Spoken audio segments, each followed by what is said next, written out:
بسم الله الرحمن الرحيم الحمد لله رب العالمين والعاقبة للمتقين ولا عدوان إلا على الظالمين وأشهد أن لا إله إلا الله وحده لا شريك له ولي الصالحين ورب الطيبين وأشهد أن محمدا عبده ورسوله سيد ولد آدم أجمعين صلى الله عليه وعلى آله وصحبه الطيبين الطاهرين وبعد.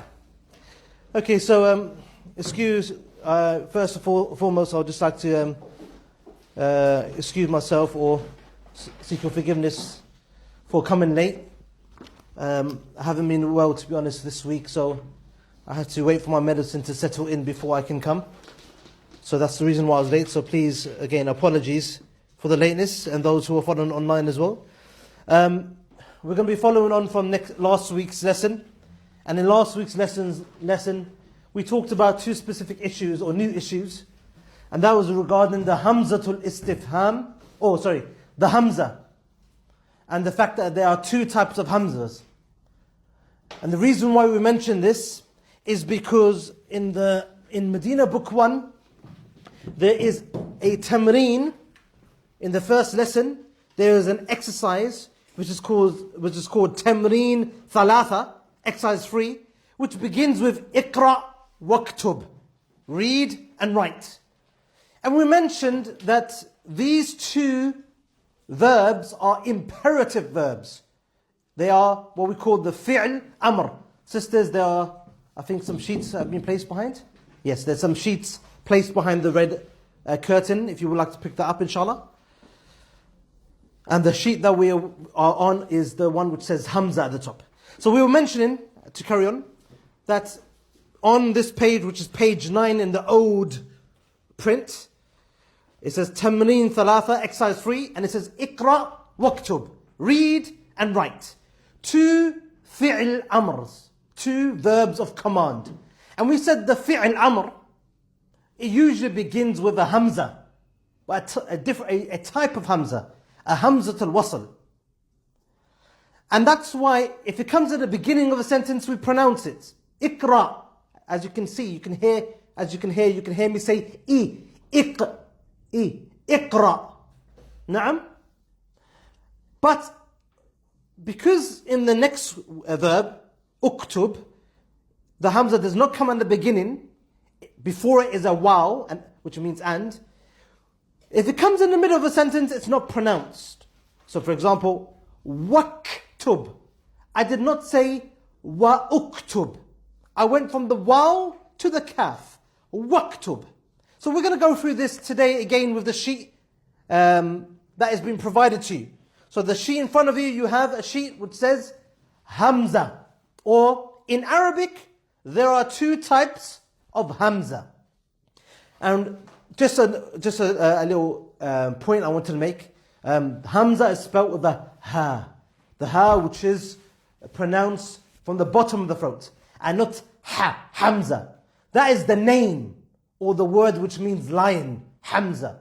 That's not the word we're talking. The letter Hamza begins with a ha. The letter Hamza begins with a ha, which is at the bottom of the throat. And the way to pronounce that Hamza is if you were to place your hand on your chest and you were to say the ha sound, you'll feel vibration in your chest. You feel quite a lot of vibration in your chest. But if you were to pronounce the big H sound, ha, there is not really vibration. There's just a push. You're pushing from the top of your throat. Okay, because the ha is pronounced from the top of your throat. Na'am? So just the difference between Hamza, as in the name, the uncle of the Messenger of Allah, sallallahu alayhi wasallam, Hamza radiallahu an, with the ha, which means lion, and the difference between Hamza, which is the letter. So there are two types of Hamza in the Arabic language. There's the first one, which is on the right of your page, Hamzatul Qat'i. Hamzatul Qat'i. And then there's a second type of Hamza, which is called Hamzatul Wasli. The Hamzatul Wasl, which we mentioned last week, but we're going to reiterate it, because indeed reminder benefits the believer. Naam. So, what is a hamzatul qat'i? A hamzatul qat'i has two distinguishing things that are linked to it, or factors. Number one, it's always written. The hamzatul qat' is always written. Now, what is meant by always written? What do you mean? Of course, there's a hamza right there. I can see it. It's written. You can see the alif? Naam, the alif is written. But in order to make it a hamza, normally you have the top of the ayn, they call it. That word or that letter which looks at that, like the top of the ayn. Naam. Which is this here. Yeah? So what is meant that is always written, that is always written on top of the alif, if the vowel sign is fatha or dhamma. Yeah? Or below the alif, if the vowel sign has a kasra. So if it has a kasra, the E sound, then the hamza will be written at the bottom of the alif. If it has the a, the fatha, or the u, the dhamma, then the hamza is written on the top. So that is what is meant that is always written. Whether it is at the beginning of a sentence, the middle, the beginning of a word, the middle of a word, regardless of its position in the sentence. Yeah?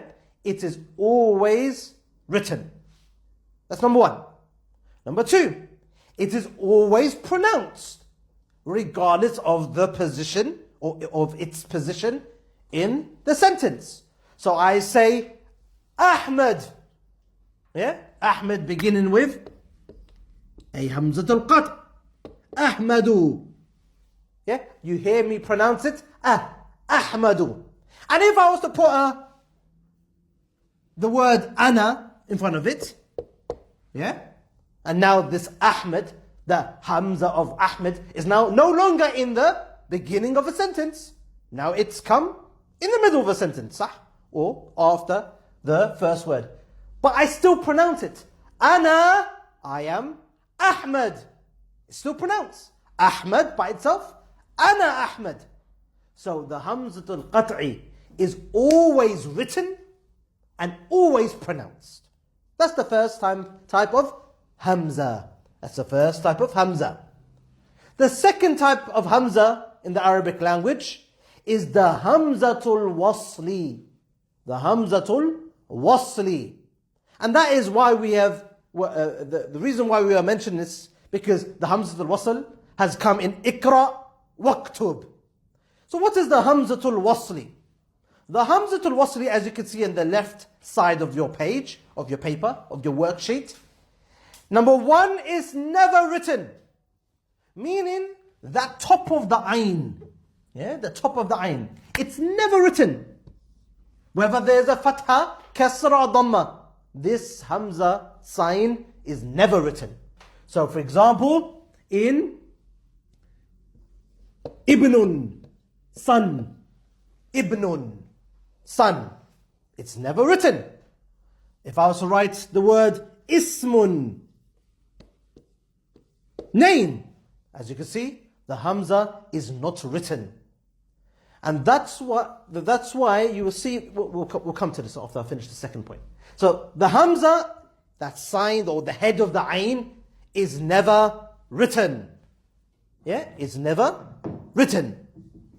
Okay, the second point is that it's only pronounced at the beginning of a sentence. It's only pronounced in the beginning or at the beginning of a sentence. Okay? As in, for example, Iqra. Bismi rabbika alladhi khalaq. Like isn't read. You can hear me pronounce. You can hear me pronounce the E. Iqra. Yeah? Iqra. Iqra. You can hear me pronounce it because it's come in the beginning. Iqra. But look at the next word. Iqra bismi rabbika alladhi khalaq. Did you hear me say bi ismi? No, it's bismi because ism in this bismi, this ism has a hamzatul wasl, and that's why you didn't hear me pronounce it. Furthermore, in the Quran, in the word Bismillahir Rahmanir Rahim, even the alif is not written to shorten it, because it's used so often in the Arabic language. So for example, the origin is bi ismi. The origin is bi ismi. Is the board marker? Naam. The origin is bi ismi in Bismillahir Rahmanir Rahim or Bismillah. The origin is a ba with an alif attached to it. Yeah? That's how it should be written. Yeah? Or that's how it was in the origin, it's written. You can see this alif is a Hamzat al-Wasl. But due to the amount of time or the excessive use of Bismillah, then they shortened it by erasing or rubbing out the alif in written form and joining the ba straight to the words, making it Bismillah. Bismillahir Rahmanir Rahim, for example.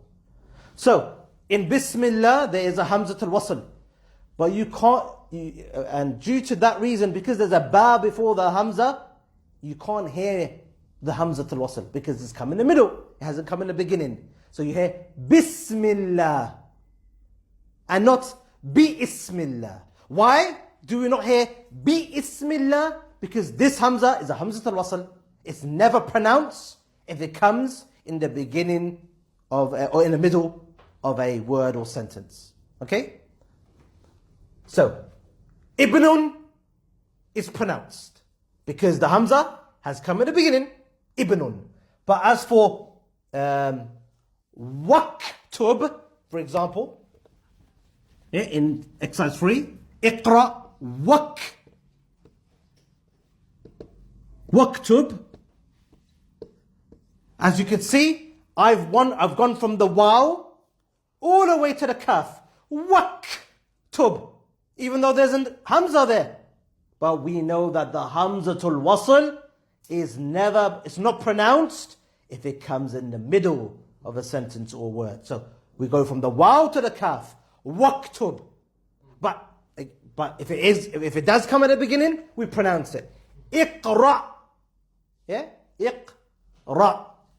Can you hear it being pronounced? Iqra. But you can't hear it in waktub. Okay? So, in the Quran, you often might see a little sign to show that there's a Hamzatul Wasl there. And that's the little sad. You might see a little sad kind of sign on top of the alif. Yeah? Or the Hamza. A little sad. To show that it's a Hamzatul Wasli. Sad. Yeah? Hamzatul Wasli. That there's wasl. You're joining. You're not pronouncing and what have you. So those are the two types of Hamza. The two types of Hamza in the Arabic language. And the reason why we mention it is because of Iqra Waktub. Yeah? Read and write. Read and write. And those two words are fi'l amrins, are imperative verbs. And we'll talk about imperative verbs closer towards book 2, 3, not in book 1. Because remember the tarkeez, the focus of book 1 is not verbs. The focus of book 1 is not verbs. It's asma, nouns and huruf, particles. Okay, so last week we read this exercise. And then we went on to man hadha. And in last week we talked about the difference between ma and man. I'm just going to quickly tell you the difference. Man is used to ask questions about غير عاقل nouns, animate nouns. So for example, if a person walked in, yeah? If a person walked in, I'll ask someone who knew him, man hadha? Who is this? Why would I use man? Because this person is from mankind, so it's an animate noun, so we use man to question about him. But if I wanted to ask a question about this thing in my hand, which is a pen, I will not say man hadha, who is this? Because qalam, pen, qalamun, is an ghayru aqil noun, an inanimate noun. And we have a specific ismul istifham, and a specific interrogative noun for that to use for this. And that is ma, what? So we say ma hadha and not man hadha. So that's the main difference between man and ma. The more detailed of that we went through last week. So those who did not follow last week, they can go back to the recording. And those who were here last week also can go back to the worksheet. The difference in detail between man and ma. Okay, in this, then the following page, we introduced the harful istifham, or the hamzatul istifham, the interrogative particle. But I did not give you a sheet last week. So, ha huna, here we have a sheet in front of you. Okay? To show you the detail. Now there are some details in this sheet which I did not mention again last week. So we'll go through it again. So, we have a sentence on page 10 in the old print. The page which starts off at the top with Ma hadha, hadha masjidun. What is this? This is a masjid. The second line, Man hadha, who is this? Hadha tajirun, this is a merchant. Hadha kalbun, this is a dog. And then we have this hamzatul istifham or harful istifham. Ahadha kalbun, is this a dog? Question mark. Alamatul istifham. So what does this harful istifham do? First things first. Can we give a meaning to it? Yes, we can give a meaning to it in English. It often means is. Is this a dog? Is this your brother? Yeah? It often gives you it comes in the meaning, with the meaning is in Arabic. That's there on your sheet on the top right hand side. The sheet which says the interrogative particle. The second sheet which was given today.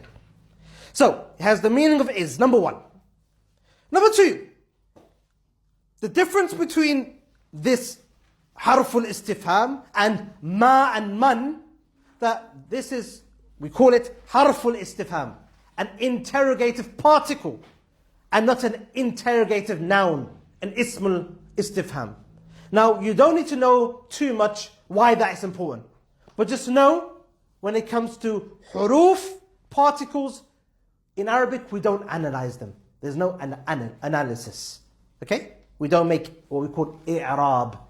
We don't talk about it. What is it? Is it marfu'? Is it mansub? Is it the subject? Is it the khabar? In particles, huruf, we don't mention that. We don't do that. Okay? So that's a difference, or that's why it's important to know the difference between ma, man, and the or this hamza. So it's an interrogative particle, a harful istifham. Number three, still now on the bottom right. It's used, this is something new this week, لطلب التصور والتصديق. What does this mean?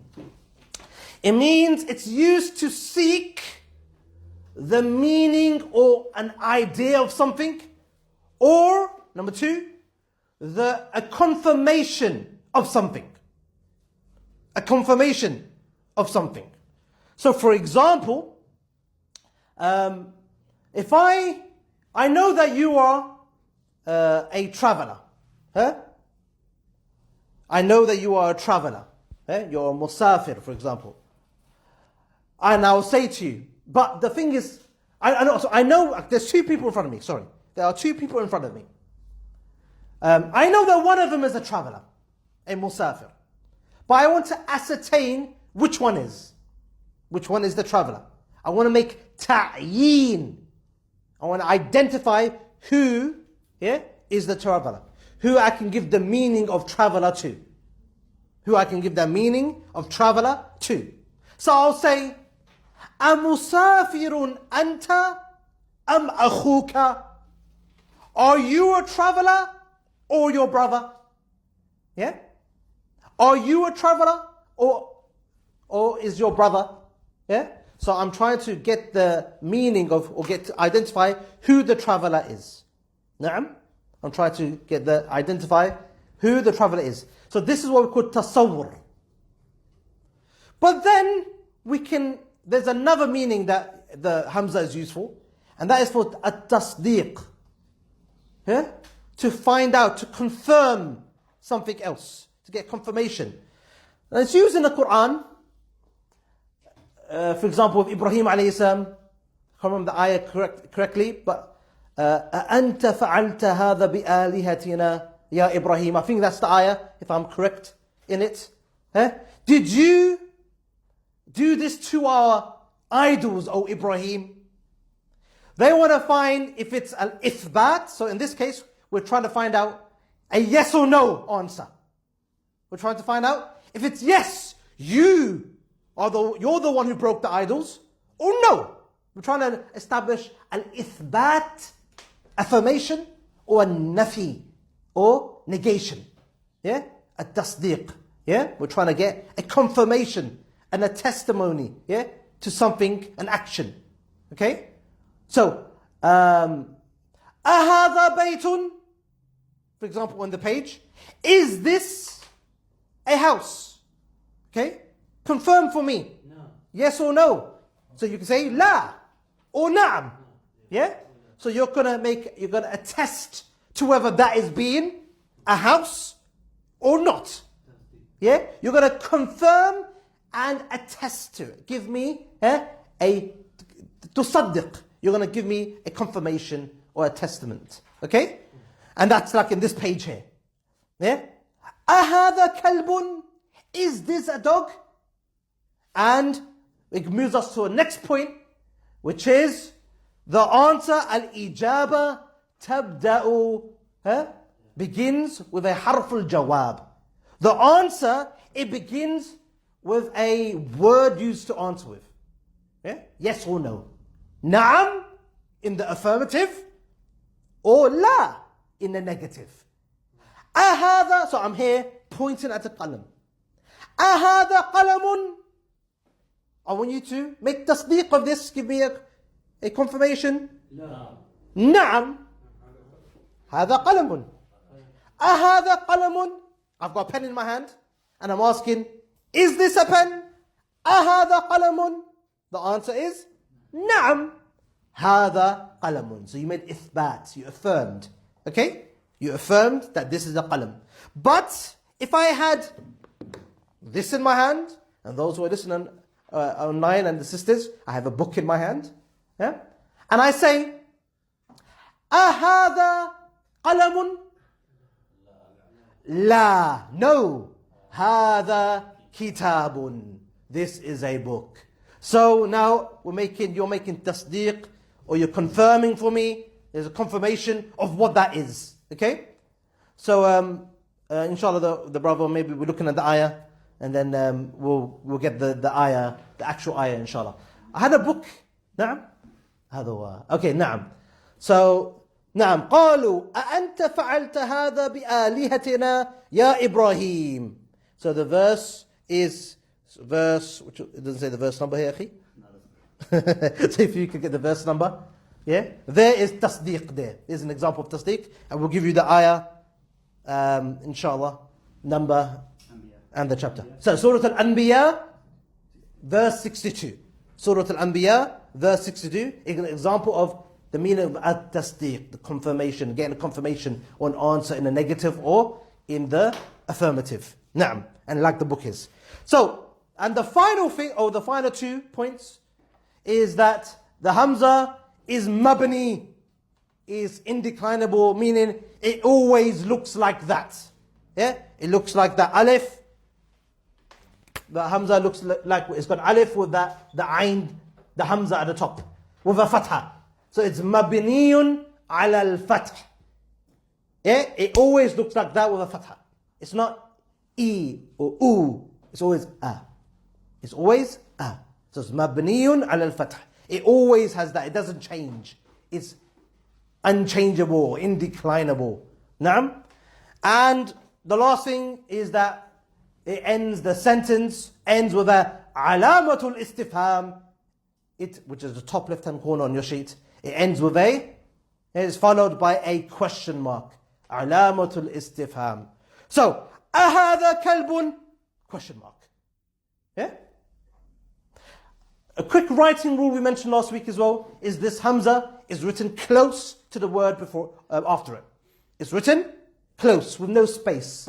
Oh, in primary school we used to teach the children no finger space. Yeah? And on a keyboard, no space bar. Yeah? You don't press the space bar if you're typing. Or if you're, not the space bar, or maybe on your phones. You're not going to press the space bar on your phones. Naam. So, أهذا كلب? Is this a dog? لا. هذا قط? No, this is a cat, because there's a picture of the cat on the left-hand side of this page. هذا حمار? This is a donkey. أهذا حمار? And there's a picture of a horse on the side. لا. هذا حصان? No, this is a horse. So حمار means donkey. Yeah? And previously قط means cat. Just talking about قط. قط is cat masculine. قط is cat masculine. What is the feminine? The feminine of cat is هرة. هرة. Yeah? هرة. ها را تا مربوطة. And we have a famous companion who used to carry a small female cat with him. A Hurraira, which is what we call the diminutive. The diminutive in English. The ismu tasghir. We're going to learn about that later on. You can make a word into the diminutive version, a smaller version. So for example, aus, which is like a jack or a big. And then we have uwais. Yeah? Small jackal, which I call my brother, my friend, my older brother, Uwais Tawil. Naam, often, as a joke. So, Hirra, even though he's not diminutive. Naam, Hirratun is the female cat, and the ismu tasghir, Hurraira. Wa alaikum assalam wa rahmatullah. Just as a benefit on the side. Okay? Qit. That's why we have هذا قط, because قط is masculine. Yeah? هذه هرة. When we come to هذه. Naam. Now, Dr. V. Abdul Rahim, the author of this book, he does things very meticulously. Yeah? Very meticulously. This is why this book has remained the muqarrar, the curriculum for the Jamia Islamiyya, this prestigious university, for so many years. Because the way he was made, it's meticulously made. Thought process has been gone into every single example on every page. If you look at this page, then we have masjidun, هذا masjid. ما هذا masjid. And then following, man هذا, who is this? هذا tajir. Showing you revision from the previous page, showing you the use of ma, for غير عاقل, inanimate, and the use of man, for aqil, for animate nouns. Another thing is a opportunity to talk about deen in the class, to relate it to the religion. There's a masjid, and there's no tijara that happens in the masjid. A tajir cannot do his tijara in the masjid. There's an opportunity for the teacher to talk about the deen and some ahkam, some rules and regulations, and learn the language to the religion. Tajir, masjid. Nah, tajir does not do tijara in the masjid. He has to wait. And wait, like in Surah Jum'ah. When you leave, then you can do the tijara. Naam. Also, kalbun and qit. They're like opposites, aren't they? It's like an opposite. They've used kalb and qit in the same area. Again, meticulously planned. Himar, hisan. Again, hisan is like the bigger form of the himar, of the donkey. Naam. And then we end. Wama hada. And what is this? Hada jamalun. This is a what? Camel? Masculine camel. In Arabic there's over 70 words for camel in its different forms. The camel at a young age, born, female versions of that. To the older ages, to different colors, there are different words. And the reason why there are so many words given to a certain animal, because it's used, because of the idham al-sha'ni, the greatness of this animal. Or the use of how important it is for the people. How it's used in a hadith as well. It's better that if someone was to accept Islam via you, it's better than The red camel, because the red camel is prestigious. Also, it's used for, the caravans and what have you. The importance of the camel. Just like lion, there are over 50 or 70 words of the word lion, because it's linked to shuja'a, courage and what have you. Na'am? Na'am. Is that the one for the plural, the hira? Or just the... Is there plural? I'm sure there is. It's not coming to me at the moment. Qitat is the plural of qit. Qitat. So hira is the feminine? Yes, the feminine version, singular. Okay? Hurraira is the small hira. A small version of the female cat. Yeah, okay. Naam. So هذا جمل, this is a camel. ما هذا? What is this? We're going to the next page. What is this? ما هذا? Why are we using ma here? Because there's a picture of a inanimate noun. Yeah? That's why ma is being used. ما هذا? And the picture is of a rooster. هذا ديك. هذا ديك. This is a rooster. من هذا? Who is this? Why is man being used? Because on the side there is a picture of a man who seems to be writing on a sabura, a whiteboard or blackboard, na'am, and students behind him. Therefore he is a teacher. So man is being used because a teacher is an animate, aql noun. Man هذا? Who is this? هذا مدرس. هذا مدرس. Okay, quick benefit in regards to the word مدرس, teacher. Now, mudarrisun, and remember you are always trying to put words in your dictionary. It comes from the root darasa. But the root darasa, it means to study. Now, is the main action of a teacher to study or the opposite? More to teach. But in Arabic, you can do one thing to the verb to make it its opposite meaning. Or, not the opposite meaning, or to make someone do that action. And that is to make it, or muda'af, or you put a shadda, this W sound in the middle of the letter or the verb, or in the ainul kalima, the middle radical. We'll talk about this when we talk about the verbs. Verbs have the beginning radical, middle and third. They call it fa'ul kalima, ainul kalima, lamul kalima. Well, we'll talk about that. But when we're talking about the middle letter ra in darasa, you can put a shadda on top of that to make it sound like darrasa. Now darrasa means to teach. Darasa, he studies or he studied. Darrasa, he taught. Yeah? And the teacher comes from the verb darrasa, mudarrisun. You see the ra, darrasa, mudarrisun. You could see me rolling the ra. Yeah? Because there's a shadda there. So, just a faida. So, mudarrisun comes from, yes, darasa, or more specifically, darrasa. Yeah? Darasa means to study, or he specifically means he studied. Darasa. Yeah? And darasa, he taught. He made someone study. Yeah? That's what it literally means. Daraba. Yeah? He hit. Darraba. You made somebody else hit. Or kharaja. He exited, he left. Kharaja. You exited someone out. You took something out. Yeah? You took something out. Okay, again, when we come to talk about the verbs in more detail, we'll talk about just a little fire, just a little something to give you a taste. When you taste it, you want to taste some more. Huh? This is ilm. And when you taste ilm, you want more of it. Naam. Especially the ilm al-shari'i. The knowledge of the religion. So, man هذا? Who is this? هذا مدرس. هذا مدرس. أهذا قميص? And we have a picture of a tissue or handkerchief here. أهذا قميص? نعم, ما معنى قميص? What does قميص mean? Shirt. نعم. So we know that the answer is going to begin with a حرف الجواب in the nafi.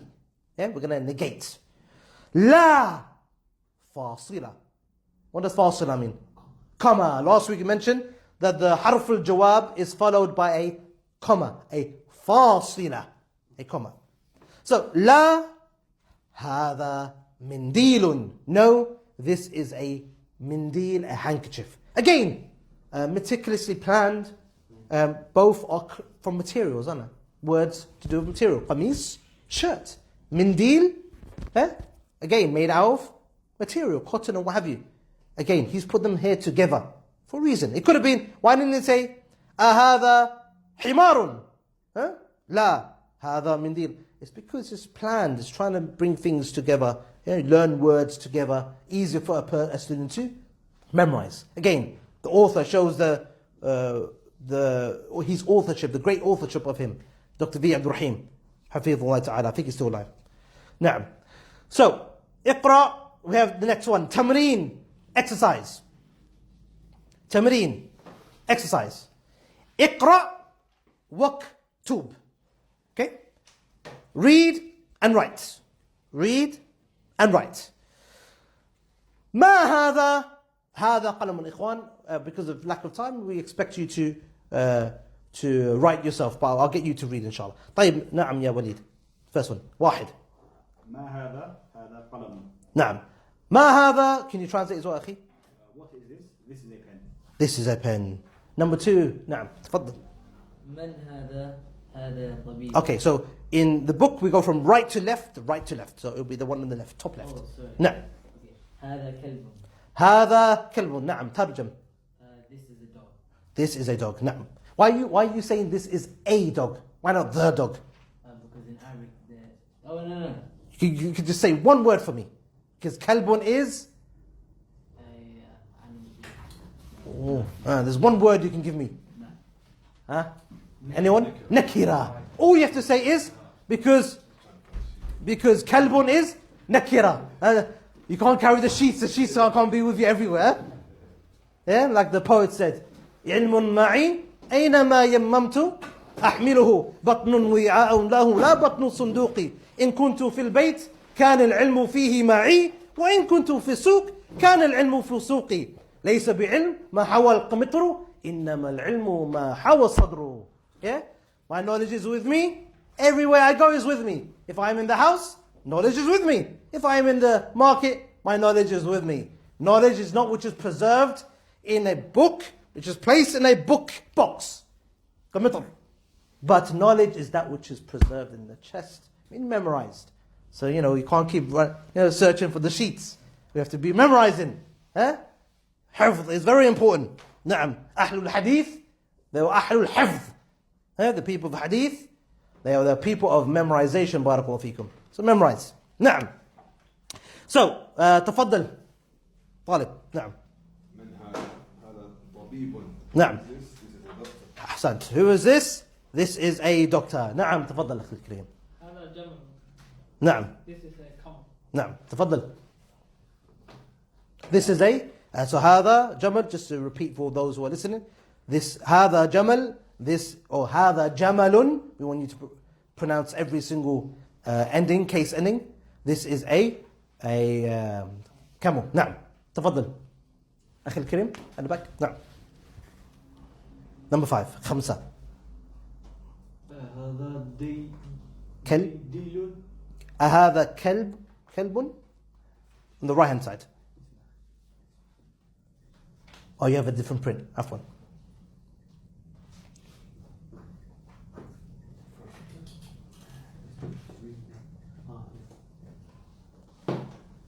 Yeah, number 5. 5. هذا كلب. لا هذا كيت. Good. Translate please أخي. Is this كلب. Is this a كلب? Opposite to قط. is this a dog? نعم. نعم. Or لا هذا قط. كيت. This is a cat. نعم. Okay, number 6. تفضل أخي الكريم. هذا ديكم. نعم. So is this a... نعم. Yes. Okay. Number 7. نعم. هذا Good. أحسنت. لا حمار. So, أهذا حصان? What does that mean? Is this a donkey? No, opposite, the one that's bigger. Pony. Horse. Horse, نعم. No, this is a حمار. This is a The first word you said? donkey. donkey, نعم. لا هذا حمار. نعم تفضل.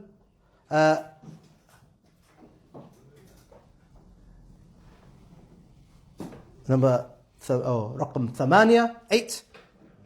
هذا منديل. هذا منديل بمعنى This is a napkin. napkin or handkerchief. نعم. 9. هذا ولد نعم. Okay, is this? A boy. نعم. Yes. Okay, last one. نعم. من هذا؟ هذا رجل. Who is this? This is a man. You see again, number 9, walad, and then we have rajul again, used purposely, brought together. So who is this? Man hada? Hada rajul. Another thing you can see is in the exercises, all the harakat, all the vowel signs have gone, expecting you to have memorized the words. This will, and when you read an Arabic book, you'll see that there are no vowel signs. Yeah, you're expected to have memorized the words, and you're expected to learn, implement the grammar rules as we go. And we said that these are all mubtada khabar or jumla ismiyas. They are all nominal sentences. And we said the mubtada and khabar, the subject and the khabar, they are always marfu'. They are marfu', meaning they're going to end with dhammatan. That's why you could say, ahada waladun, hisanun, himarun, mindilun, because they're all khabar and the khabar is marfu'. And we also said the khabar is, what else do we say the khabar is? Nakira. Yeah? That's why it will be dhammatan. So we say, hada mindilun, and not هذا منديل. Yeah? Because we know the khabar is nakira and nakira has tanween. Yeah? So this is something when you read and you're implementing these rules. And this comes with repetition, barakallahu feek. This comes with repetition. So with that we've got to the second lesson. And I'm just going to begin dhalika and then end. Okay? I just want to talk about dhalika, a quick benefit to do with dhalika. Naam? So ad-darsu thani, the second lesson, and then we'll end for salah inshallah. And that is dhalika. I'm just going to give this one. Dhalika, na'am, it means that. But I just want to separate dhalika into 3. And then we'll end here. Yeah? I'll give you the sheet. Dhalika consists of 3 things. The li, and the ka. Dhalika. This the, we've already studied it, it's the ismul ishara. The. In hadha. Yeah? The is the ismul ishara, the demonstrated pronoun. That which shows, the indicator. To show that you're indicating, or demonstrating something.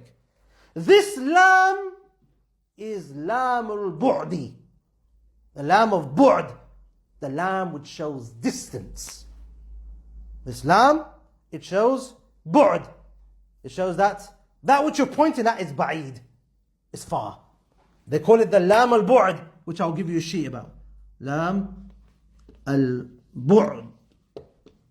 The lam to show distance or that something is far from you. And this kaf is the kaf al-mukhatab. Okay? The harf al-mukhatab.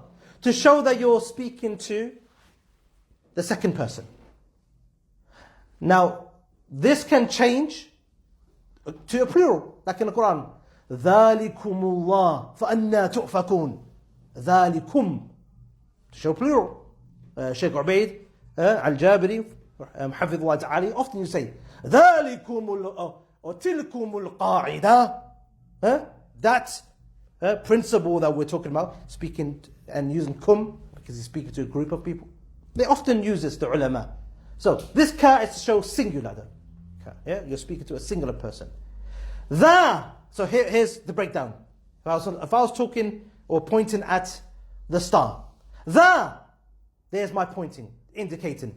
Li, showing that the word I'm pointing to is far. Ka, talking to you. Dhalika najmun. Yeah? That is a star. I just want to give you that beginning. So is the that's why we pronounce it dhalika, because it's actually the with the alif. And that's why in the Quran you might see the little alif there. So li, lam al-bu'd, the ka, the harf or mukhatab is the person the second person, the person you're speaking to. And we'll stop there.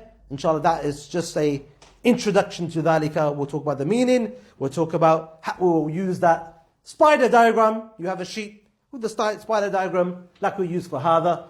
So next lesson we'll talk about dhalika. بإذن الله تعالى. سبحانك اللهم وبحمدك أشهد أن لا إله إلا أنت أستغفرك وأتوب إليك.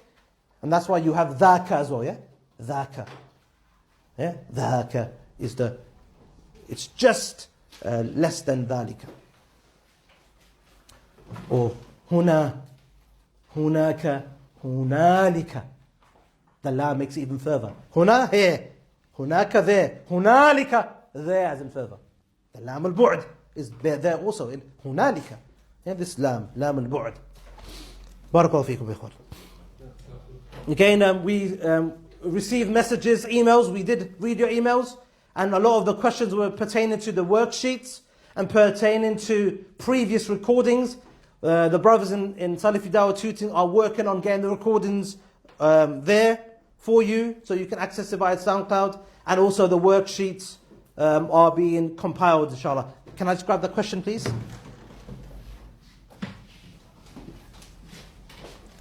Okay, is the Hamzatul Wasl sometimes used for Hamzatul Wasl, or is it that symbol for something else? Okay, so yes, the Sad is used for Hamzatul Wasl when it's top of the Alif, but it can also be used for Al-Waqf, stoppage, when a place to stop in the Quran. So there's little signs in the Quran, in the Mus'haf, which are used also to show stoppages. There's different types of stoppages, where a compulsory stop, a permissible place to stop. There's different times where this Sad is also, or a Sad, or that kind of little small letters are used in the Quran. That's also used. But specifically what we're talking about, this Sad, as how the sister has written it, then this is usually for Hamzatul Wasl, but again, there are different letters or Sads and Qaf and what have you. There's different little things in the Mus'haf to show that there's times where you can stop, or little tajweed rules here and there. Okay? Na'am. How you say number 4 in Arabic? Arba'atun. Yeah, of course I can write it down. Arba'atun. Inshallah, we'll pray now. Arba'atun. Na'am.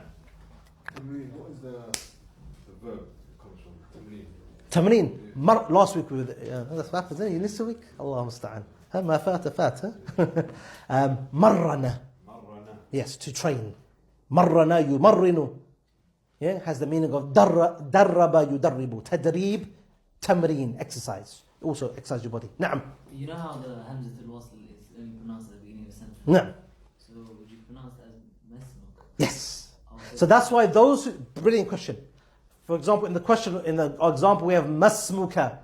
When people teach, you have many teachers teaching students, ma ismuka, grammatically incorrect. You see this, you hear this.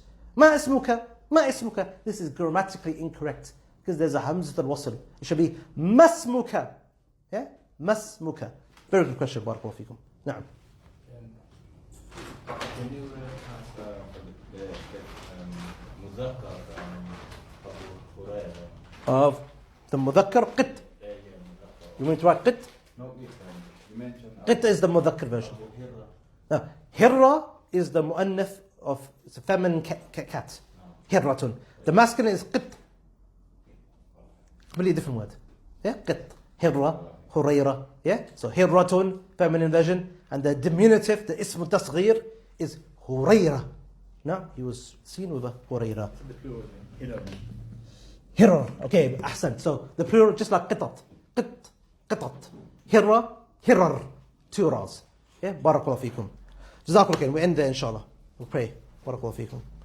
Sisters, again, throughout the lesson, if you want to ask a question, just do the same thing. Just throw that post-it note or paper underneath the sheet. It's actually right in my view. I'll be able to stop and answer your question. So please do so. Don't be shy to do that, inshallah. It may aid your, or it will aid you and aid others. Your question may aid